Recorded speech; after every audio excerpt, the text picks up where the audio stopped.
செய்திகள். சுருக்கமாக சொல்கிறேன் உங்களுக்கு. ஷாபானுடைய மாதத்தின் 15வது நாள் பற்றி, 15வது இரவு பற்றி நிறைய சிறப்பான ஹதீசுகளை கொண்டு வந்து சொல்வார்கள். அனைத்தும் பலவீனமான செய்திகள், சஹீஹான செய்திகள் வரல்ல.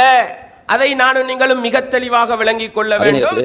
அந்த நடுப்பகுதியிலே அல்லாஹ் தஆலா கீழ்வானத்திற்கு இறங்குகிறான், அல்லது அடியார்களுடைய அமல்கள் அல்லாஹ்விடம் எடுத்து காண்பிக்கப்படுகின்றன என்பன போன்ற பல செய்திகள் வருகின்றன. இந்த செய்திகளின் அடிப்படையில் அன்றைய தினத்தில் அல்லாஹ் தஆலா முஷ்ரிக்குகளுக்கும் முஷாஹின்கள், அதாவது பகைமையோடு இருக்கக்கூடியவர்களுக்கும் தவிர மற்றவர்களுக்கு மன்னிப்பு வழங்குவதாகவும் அந்த ஹதீஸ்களிலே குறிப்பிடப்பட்டிருப்பதை நாம் பார்க்கிறோம். இந்த ஹதீஸ்கள் தொடர்பாக ஹதீஸ்களை அறிஞர்கள் மத்தியில் கருத்து வேறுபாடுகள் காணப்படுகின்றன. இவை ஆதாரப்பூர்வமானவையா இல்லையா என்பதிலே ஒரு சில அறிஞர்கள் இவை எல்லாம் ஒன்று சேர்க்கிற போது இது ஏற்றுக்கொள்ளப்படக்கூடிய தரத்தை அடைகிறது என்று சொல்கிறார்கள். அவர்களிலே ஷேக் அல்பானி ரஹ்மத்துல்லாஹி அவர்கள் மிக முக்கியமான ஒரு அறிஞராக காணப்படுகிறார். எனவே இந்த அடிப்படையில் ஷாபானுடைய நடுப்பகுதி சிறப்புக்குரியதாக இருக்கிறது. அதிலே அல்லாஹ் தஆலா கீழ்வானத்திற்கு இறங்குகிறான், தன்னுடைய அடியார்களுக்கு மன்னிப்பு வழங்குகிறான், முஷ்ரிக்குகளுக்கு மன்னிப்பு கிடையாது. அதே போல மனங்களிலே பகைமைகளை வைத்துக் கொண்டு குரோதத்தோடு பொறாமையோடு இருக்கிறவர்கள் அல்லது இன பந்துக்களை துண்டித்து வாழ்கிறவர்களுக்கு மன்னிப்பு அந்த இரவிலே இல்லை என்பதை இந்த ஹதீஸ்களின் மூலம் தெரிந்து கொள்ள முடிகிறது.